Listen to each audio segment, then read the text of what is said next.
Yeah, great. So I think we are live now and we can Yeah, start with it. So first of all, really sorry for the delay. It's like we were like having some technical issues here. So I think we can start with it. So before that, I would like to introduce myself. So I am Pulkit, and I am the lead of Programmers Universal Group. And this event is like organized in between of we can say MLX Local Hack Day Share 2020-21. Okay, so we can start with it. So Shivasa, you can go with first introducing yourself, and yeah, then you sure. can go with the main content. Yeah, absolutely. Yeah. So first of all, thank you so much, Pulkit, for inviting me over for the local hack day at Programmer Universal Group. I'm really excited to be a part of today's program. And just a very quick introduction about myself. I'm Shivay. I'm an open source enthusiast. I graduated last year from my undergrad degree in computer science, and I since then I have been working on a full time role. And apart from that, I've been contributing to a lot of different open source projects. I have been part of the Google Son of Code program as a mentor at Google Code and in TensorFlow, and I'm actively also advocating about TensorFlow JS at various conferences like GitHub Satellite, Node Congress, and a lot more. So today's topic is sort of centered around artificial intelligence. So we'll be going through what exactly is artificial intelligence and how can you get started if you are an absolute beginner, and sort of lay down the path for how to get started with AI. And we'll try to understand AI from its core. So I'll quickly share my screen at the same time. So just 1 second. So I think we should it should be there. Pulkit, can you add the screen? Yeah, great. All right. So yeah, I think we are good to go. I will just set it in presentation mode.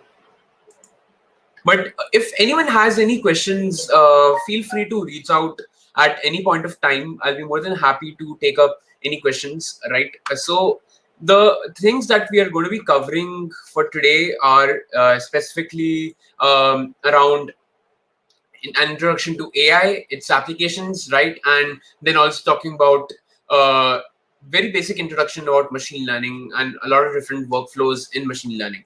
So the first thing that is obviously what comes to our mind is what exactly is AI, right? And AI is sort of broken down into artificial intelligence. Now, when we speak about the word intelligence, it means to be able to think about something, make observations about that, and then act upon it, right? That is how we define intelligence, and we say that humans are one of the most intelligent species in the world. So it just made absolute sense for the computer researchers or scientists to sort of inculcate that kind of an intelligence in the machines. So we are talking about around 30 to 40 years from now, like when probably in the 1960s, 1970s, when the computers were simply just machines in which you gave some kind of command, and it used to give you an output based on that command. And that is something that still happened for the next 20, 30 years as AI evolved. So machines had the dependency that they were to be fed on what exact instructions that they had to be followed, and they used to execute those instructions and give out the result. So we wanted these machines to become independent of the instruction sets that were given to them, and we wanted to make them as intelligent as humans, so that they can also carry out those kind of tasks. So as AI, like what it says is like machine performing any task that requires human level intelligence. So the machines to be able to understand a problem, find out some kind of inferences from it, and then act upon that in a, let's say, rational way is what AI is really all about. And AI is more sort of a concept rather than, let's say, an implementation. There are a lot of different things that happen in AI that we'll be covering a few of them today. And AI is again a very, very broad topic. And one of the best things about AI is that you actually see it in everyday life, right? And you might not even realize that you might be using some kind of an application, or some kind of, you might be visiting some kind of a website, and there is an active usage of AI over there. So some of the most common examples that comes to our mind are things like email categorization. So you will see that in your Gmail, for example, you'll see automatic categories being made for all the emails that you get. So if there is a spam email, you'll see that in the spam folder. If there it's an important email, it will have the important tag on top of it, right? These automatic categorization of the email by looking at the content of whatever email is being received by you is something that is a very typical example of AI. Then all the different kind of web searches that you do, if you, let's say, search for a very random thing on Google, you'll start seeing advertisements about that search that you made on all other different kinds of sites, for example on Facebook, right? For example, let's say if you searched for a particular product on Amazon, and then what will happen is that you'll start seeing advertisements about those product searches on other websites. So all these different searches are taking cue of what exactly you're searching, and it will start showing you those results, right? And then probably the most famous of what we have today is the recommendations that we get on YouTube, or let's say on platforms like Netflix, Amazon Prime. So based on your watch history, based on the searches that you make, you're being shown YouTube recommendations of those kind of videos as well. So all of these are employing AI in some way or the other, right? And how internally AI actually works, we'll just sort of go over that a bit later. But a few of the other examples, Google Maps, to be able to go from one destination to another in the shortest path possible. That is another a great example of how AI is being used. So it always shows you the shortest path, but also the path that will take the least amount of time as well, by looking at actively looking at the amount of traffic from one location to another, right? Then the computer games, if you increase the level of difficulty, you'll see the difficulty level actually rise. And what happens internally is that the AI of the computer games is able to predict and look at the past actions that you've made within the game to make the difficulty level. And probably the most widely available that we have as a tool is the digital assistants, things like Amazon Alexa, Google Assistant, Apple Siri. All of these different voice assistants are able to understand your human language, your natural language, and able to actually respond back to you in that language. But we know that the computers, they understand only the language or the machine language that is in zeros and ones.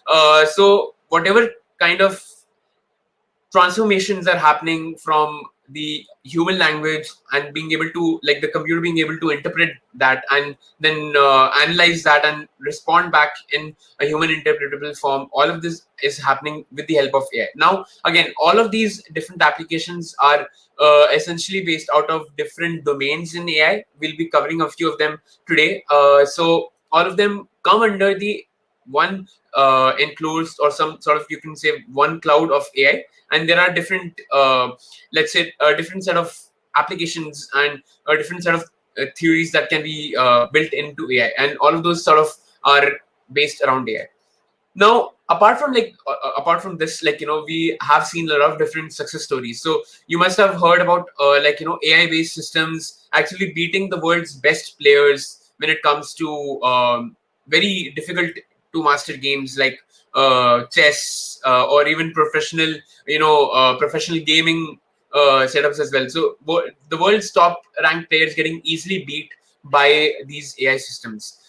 Things like you must have also heard about this one instance where Facebook had created these two messenger bots, which actually started developing their own language and started speaking with each other, right? And all of these different things are advancements that we have seen in the last 3 to 4 years with different types of AI-based algorithms, AI-based theories that have really grown into practical world usage now.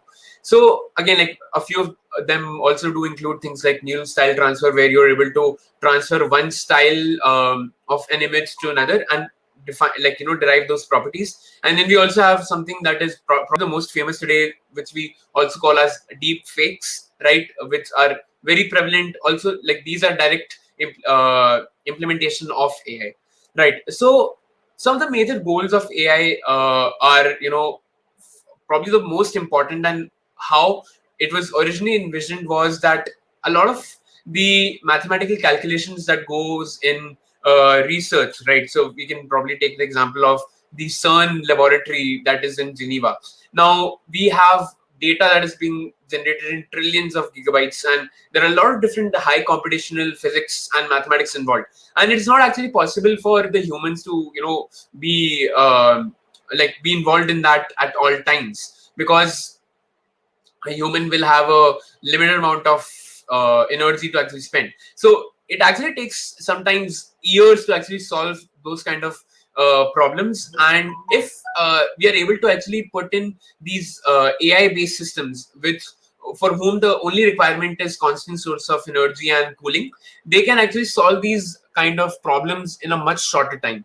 So a lot of problem solving is like in scientific research, in scientific calculations, we are using AI.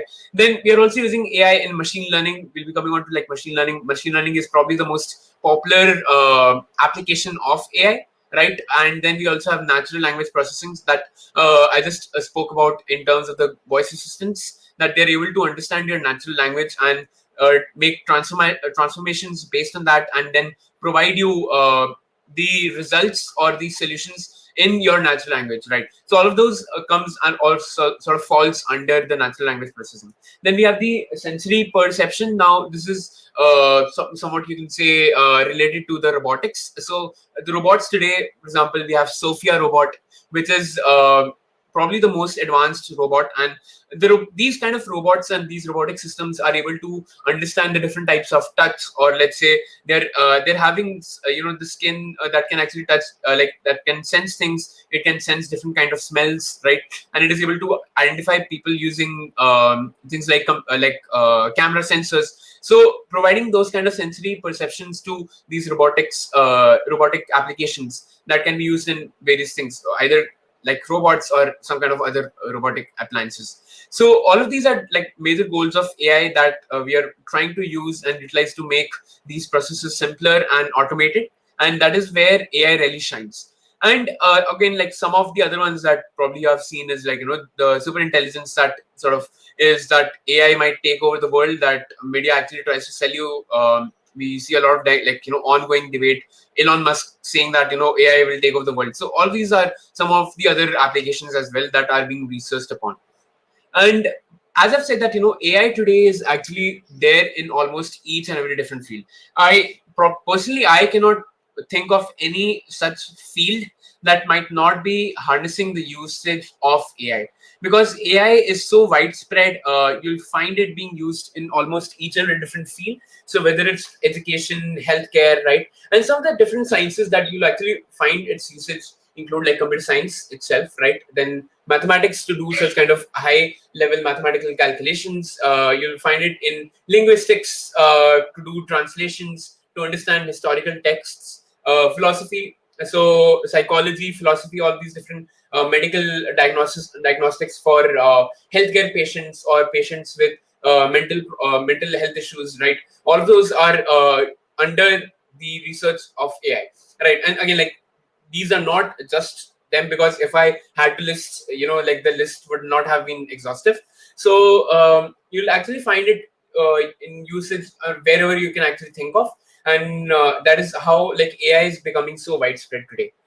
And so far, like again, like with all of these different applications that we have, there's also a lot of philosophy involved, that hey, like can these AI systems become so powerful that they might overcome the human intelligence, right? So those are some topics that we see on a day-to-day life, right, as well. And that is what is sort of about AI. Now coming on to machine learning, right?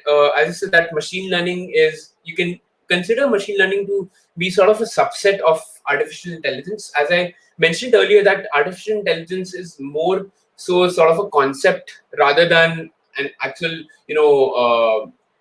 an actual thing, right, entity. But there are so many different things that lie inside of AI, right? We talked about natural language processing. There is things like machine learning. We have something called deep learning, right? So machine learning specifically is essentially like the ability to find out inferences and find out patterns inside the data. So let's say you give a lot of data to your system. Uh, the task of machine learning is to be able to derive features from this data that you provide to it. And what do I mean by that? Is that, for example, let's say if I have a very simple application that I need to build, and it is essentially building an application to differentiate between the images of cats and dogs. So as I said that, the first task of the machine learning algorithm is to find out the features from these images. So for example, a cat will have features like it will be having whiskers, it will be having a certain color, right? The dogs will be having a longer tail. So these are the features that the AI system or the machine learning based system will be able to derive. And based on these features, it will be able to actually find out certain patterns and differentiate between the different types of data that is being provided to it. So that once it has gone through this process, we give it new type of data and it is able to actually predict. Like let's say our prediction over here is to identify if an image contains a cat or a dog, or if it doesn't contain anything, right? So being able to first derive the features, understand what are the different patterns within the data that is being provided to us, and once having understood that process, being able to predict upon new data that is being given to the machine learning algorithm. So that is what we actually do. And now in terms of understanding how it actually functions, so this is a very simple block chart that sort of shows that in a traditional programming setup, right, what happens is that you'll be giving a data and the program to the system.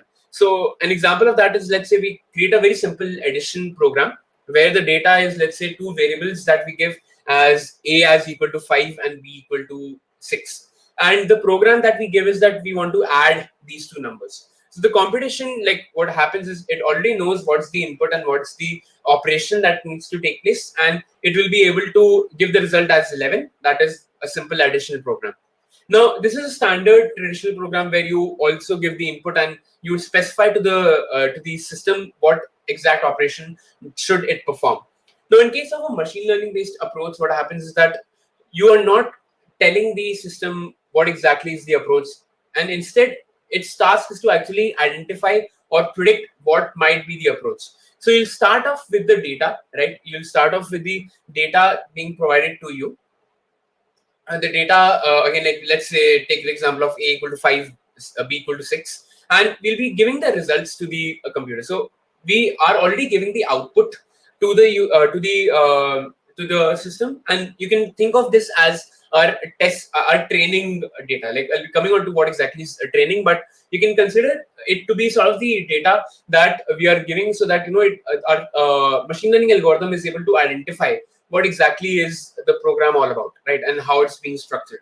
So the competition that takes place will first of all predict, okay, what is the operation. So I have been given the output as 11, I have been given the input as 5 and 6, so probably it might be an addition operator, right? And it will be able to predict the output, and now based on the output that it predicts, whatever correct output that it predicts, now later on what it will do is that it will now start to actually predict further outputs. So once it has predicted, okay, this is the program, right, this is my operation, it will be able to use additional input and that predicted output of the operation, and it will be able to give us an output. So for example, let's say if we want to find out if we have the input as 7 and 5 and we have the predicted output as addition, it will be able to find out additional responses or additional outputs. So that is the main difference between a traditional programming blocks logic and a machine learning based block logic. I would like to stop here for like a couple of minutes and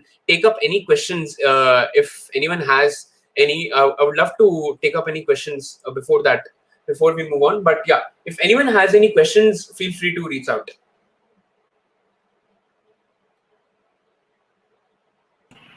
Yeah, sure. So I think you all can just ask your question in the chat section, and we will take that one, and Shivai sir will answer that. Yeah, or I think Pulkit, what we can do is that we can probably take up the questions in the end, if that's fine. Yeah, that's also great. So I think we can start with it. All right, great, great. Okay, not a problem. Yeah, great. Yeah, let me again share quickly. All right, just a second. All right, great. So the next thing that I wanted to talk about is, is basically the machine learning pipeline. So this is probably the most important aspect. So if anyone wants to get started with machine learning, this is the thing that you'll be following in almost each and every different project that you want to take up in machine learning, right? So let's say one of our problem statements is we want to create a machine learning algorithm that takes in the performance data of a player. So let's say we take an example of a cricket match, right?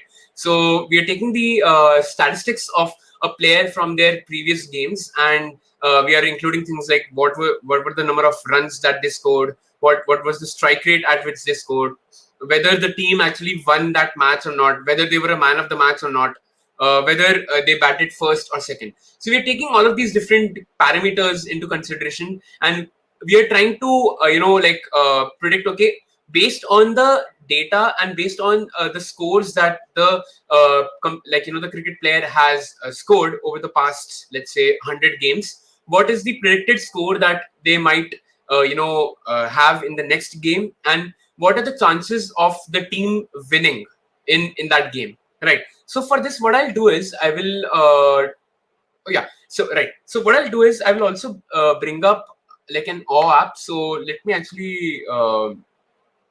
actually share my screen again. So give me just 1 second. I will again share my screen. Yeah, sure. Okay, I think we're good to go. All right. So I will quickly bring up something called as the awe app. It's sort of a drawing board tool, right? And I will also quickly just bring up yeah, all right. So let's say the problem that I have is that the data that I have been given, right? The data being given to me is it's a tabular format, right? I have like a serial number, right? I have the opponent against which the score was the cricketer had played. What was the score, right? What was the strike rate? Whether the team won or lost, right? So win or loss status of a team, and whether the person or the player was given a man of the match, right? So what the machine learning pipeline says is, first of all, define your exact problem. What exactly is the problem that you're trying to solve, right? That is the most important thing, again, because if you are not clear on what exactly is your problem statement or what exactly are you trying to solve with the help of machine learning, then like rest of the things are not going to make a lot of sense. So the first step in the entire machine learning pipeline is to be able to understand what is your exact problem statement. Now, for us, the problem statement is, given the data of the cricket scores of a player, we want to predict what will be the score of the player in the next game. Given, like, let's say we have been given 100 games worth of data, and we have been given the next problem statement is like, let's say, what is the probability that the team will actually win based on the score that the player scores. So we have been given like these two questions. So first of all, just identify what exactly is the problem that you're trying to solve. Now, the next thing is that we have to collect the right kind of data. So what does that mean? Is that, for example, for my problem statement, which is related to this cricket game, if if I was given data, something like, let's say, like images of, cricket players. So that will not be the right kind of data. So for the problem, you also need the right kind of data that well suits to the problem. So if I have a problem that is more related to the statistics, I need a tabular format of a data that shows, okay, what was the result, what was the score of a player, right? Rather than, let's say, a collection of images of data, right? So the data that you get for your problem is equally important, and it's the most important step when you are starting out with your problem. Because if you don't have the right kind of data, then you'll not be able to actually reach your desired output, or you'll not be able to actually solve your problem. So having the right kind of data and how you collect that data is also equally important. Now, the next step, that is, I would say, the most important step in the entire process of the machine learning pipeline, is the data cleaning. So a lot of time what happens is, let's say, for example, I'll just provide, let's say, 5 different examples, right? I'll provide 5 serial numbers. Let's say I'll provide, okay, this match was played against England, this was played against Australia, this was played against Sri Lanka, this was played against West Indies, and let's say this was played against England again, right? And let's say the score was something like 10, 20, 40, 100, again, let's say 10, right? And again, for example, we can just consider some other parameters as well. So sometimes what happens in your data is, right, sometimes what you'll find is that the data might be duplicate. So what that means is, a very common example of that could actually happen is, let's say you're being marked with an online attendance system, right? So sometimes what might happen is that the date on which you're being marked, that might get repeated accidentally, right? So let's say if you were being marked for 1st of April 2021, the next day your professor tries to mark your attendance, they might mark again for 1st of April 2021. So a lot of times you will find duplicacy in your data. Sometimes you might find missing values. So for example, in this, I miss out the strike rate of this first match and I provide the strike rate for the other matches, right? So sometimes what will happen is that you'll either find duplicate set of data. Sometimes you'll not actually find any data at all. You'll be finding missing data at times. So what happens is that if you have this type of a data and you try to process this data, first of all, it will result in incorrect answers because you're having duplicate values, you're having some missing values that might be critical to your problem statement. And it also does is that it increases the amount of time of computation. That if you have such kind of a data that is having a lot of mistakes, is having a lot of such kind of discrepancies, it is taking longer time to process at the same time. So the most important thing that we have to do in such kind of situations is that we have to do data cleaning. And with data cleaning, we are trying to remove duplicate values, erroneous values. Sometimes the values might not actually even match what it's supposed to match, right, with the column that it is supposed to match with. Duplicate values, missing values, right? So all of these different type of techniques that we have. Some of the techniques we can use, like let's say if we are talking about Python, we have the pandas data frame, NumPy library, pandas library, right?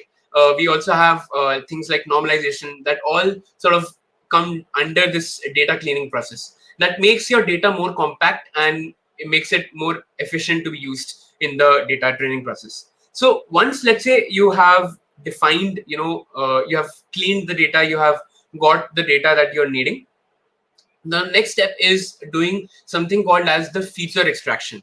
So if I were given this first problem statement that I need to predict, okay, what will be the score of a player, right? I want, like, my question is that predict the score of a player based on predict the score after 100 games, right? I want to predict, okay, what is the prediction that, okay, what is the range probably in which the player might score. So if they have been scoring like hundreds every match in the last 100 games, like, obviously you'll probably predict it somewhere around that 100 mark. But we're not just taking into account, like, the score. We need to identify those specific columns or those specific data points in your entire data set that are going to be the most important to that particular problem.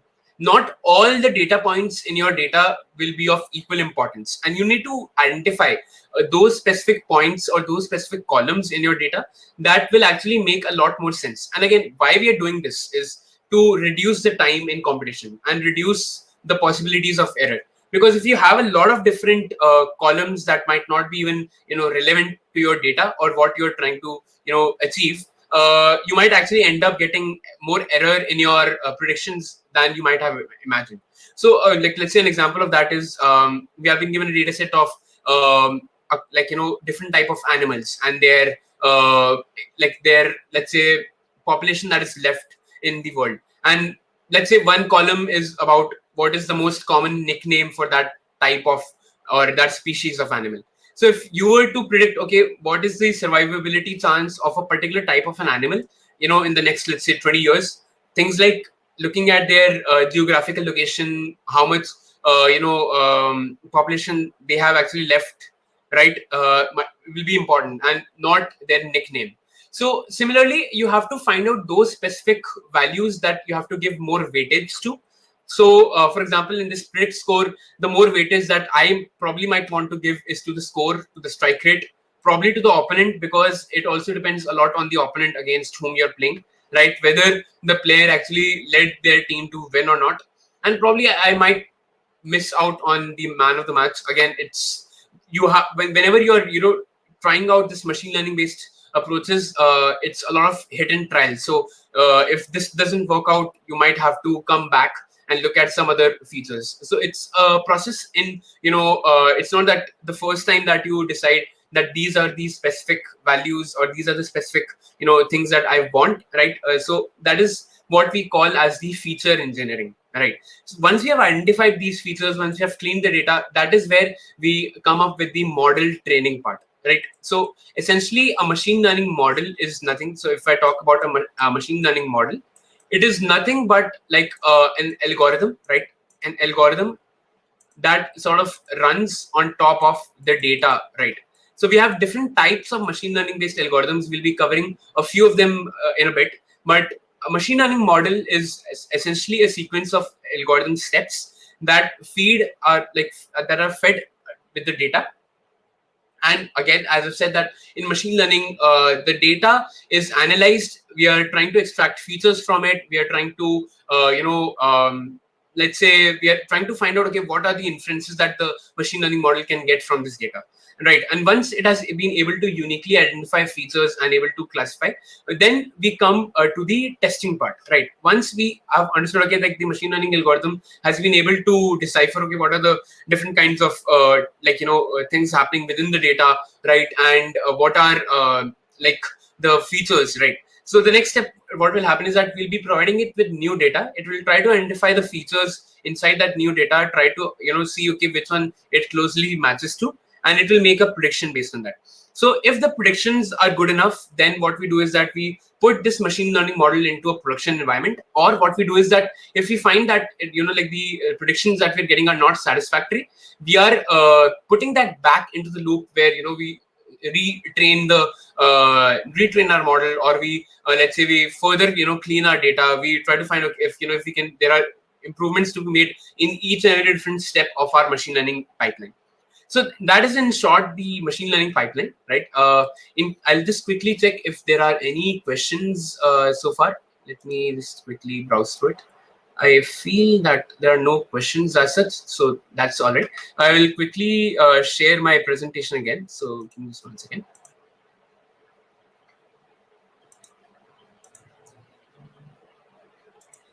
All right. Great. So I think my screen should be visible. So this is the entire machine learning pipeline that I just showcased to you. Any kind of a project that you work upon, these are the steps that you will have to probably carry out if you're going through it, right? And so let's also understand from the perspective of a computer, right? How it's actually really understanding.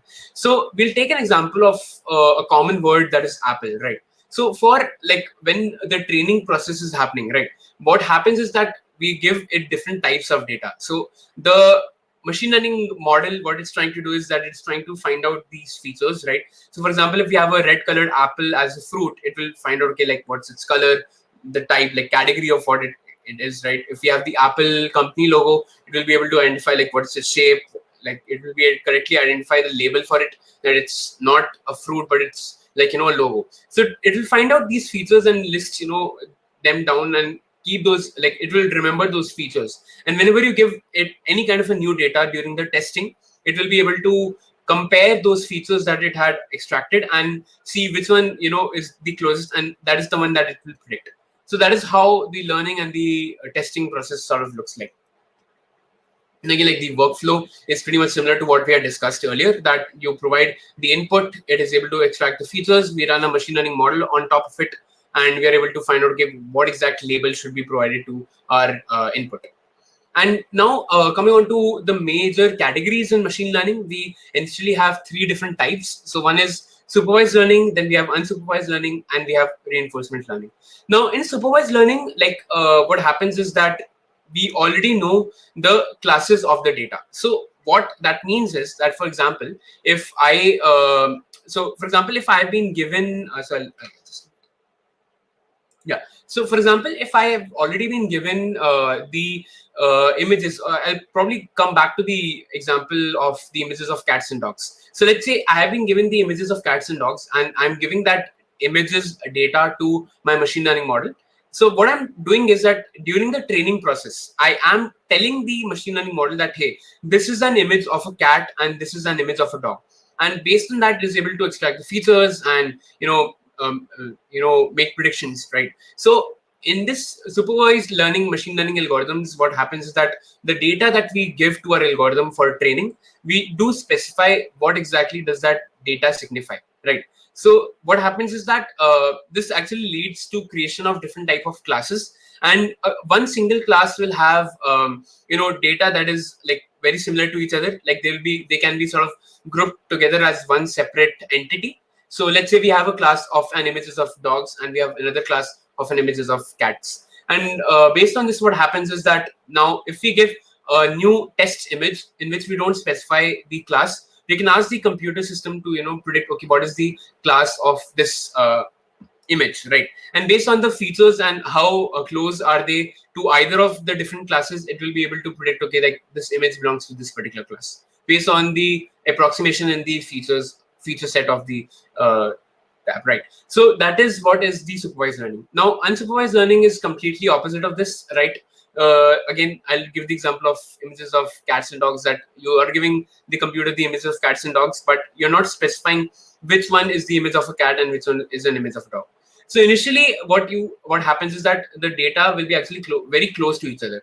But the more amount of data that you will actually provide to it, right, the more distinction would be made, right? And we call these as clusters. So one cluster will again have data that is having similar properties to each other, but as compared to a class that we have in supervised learning, the differentiation between the the data that we have will not be very much, right? It will be somewhat like close to each other, because there's no given rule that, hey, the data might be of one particular class, because we are not giving it any kind of information that whether the image is of a particular type or not.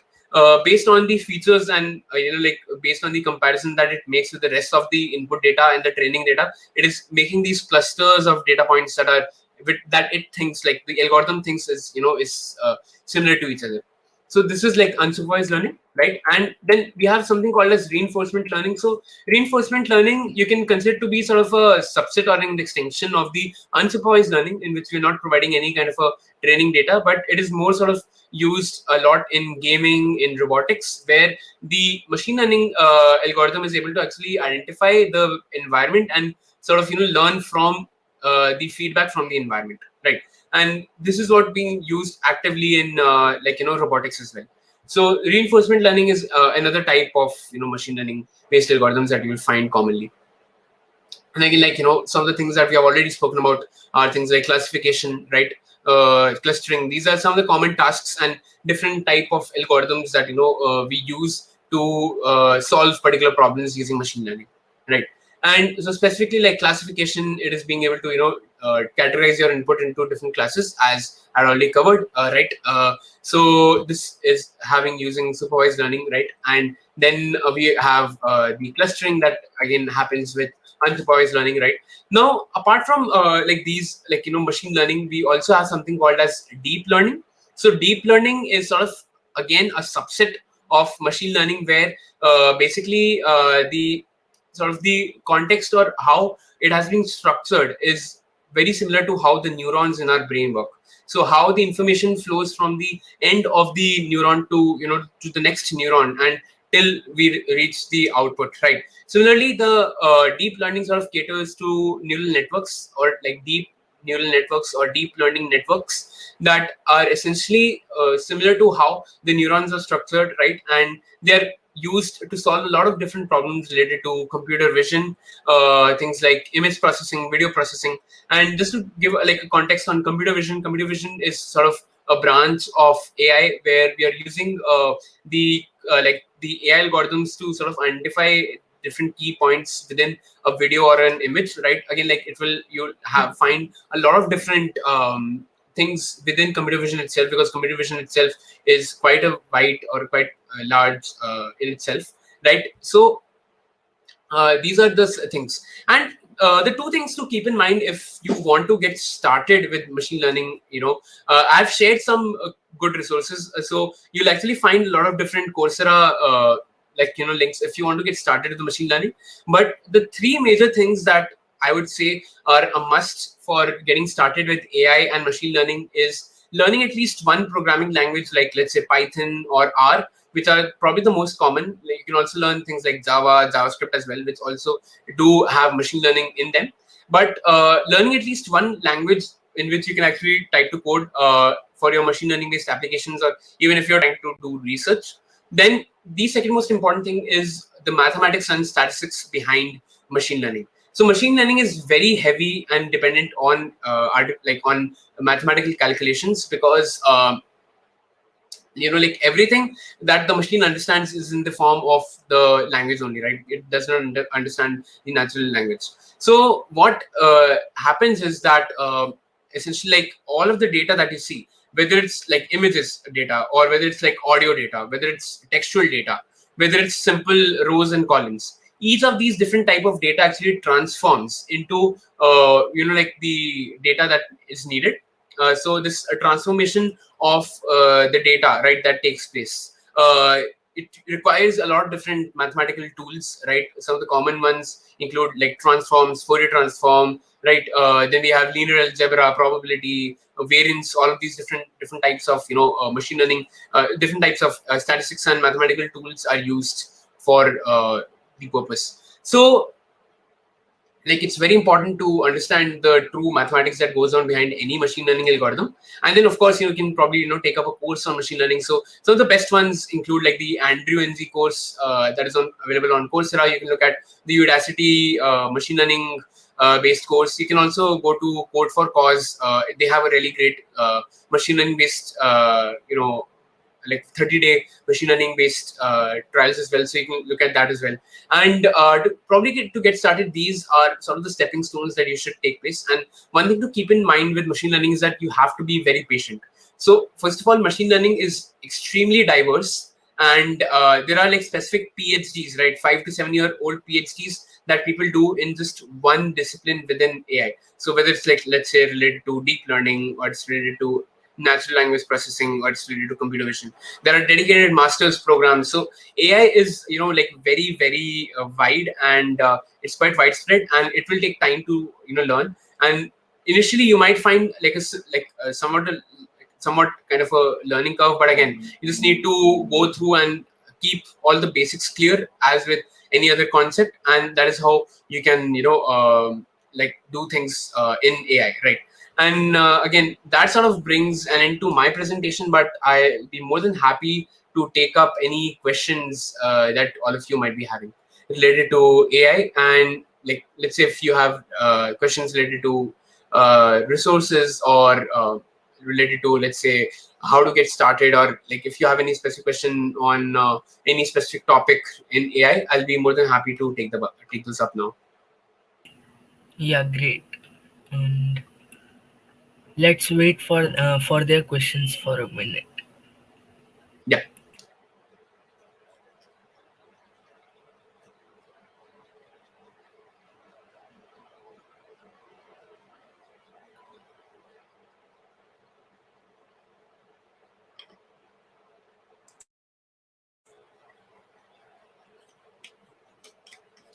Yeah, do let me know, like, if there are any questions. Love to take them up.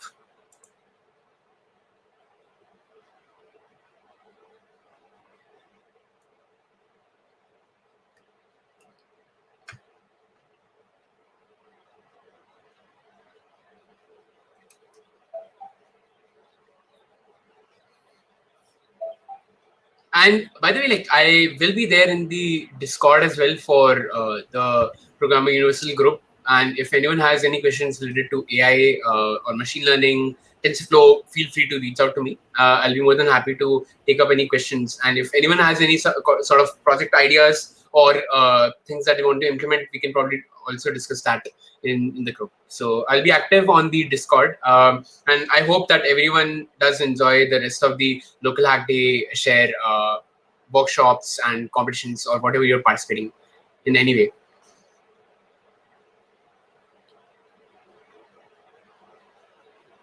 But I think, Pulkit, I'm not seeing any questions. Yeah, so even I have shared the Discord servers link, so that means Yeah. everyone can join that. And yeah, yeah, we got first question. That is, what's the most popular programming language used in AI?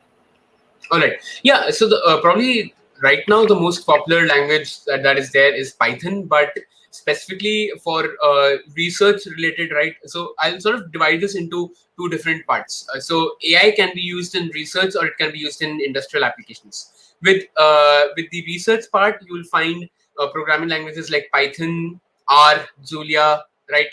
Uh, Sky. Sky plot, all of these different different languages that are quite popular in research. And then if you are going towards production, you will find it also being used in other languages with support in like C++, JavaScript, Python, Java, and like Go. So all these do support AI in some way or the other, but probably the most popular one would be Python. Yeah, great. So I hope Anurag, you got the answer of your question. And yeah, let us know if you have any questions. And even after this event, you all can pinch Shiva sir on our Discord server as well, and even Yeah, on his social handles. You can check it out on with the username how develop, right? yeah. Yeah, great.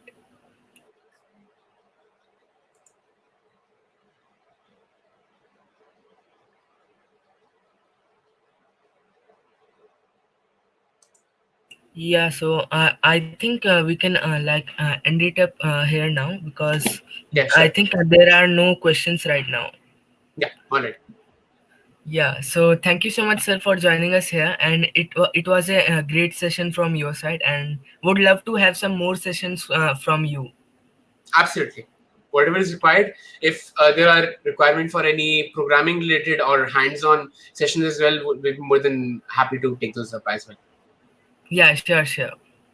All right. And yeah, so I think we can end it up here now. Yeah. All Yeah, right. so bye, sir, and bye, everyone. Thank you. Thank you very much. Yeah.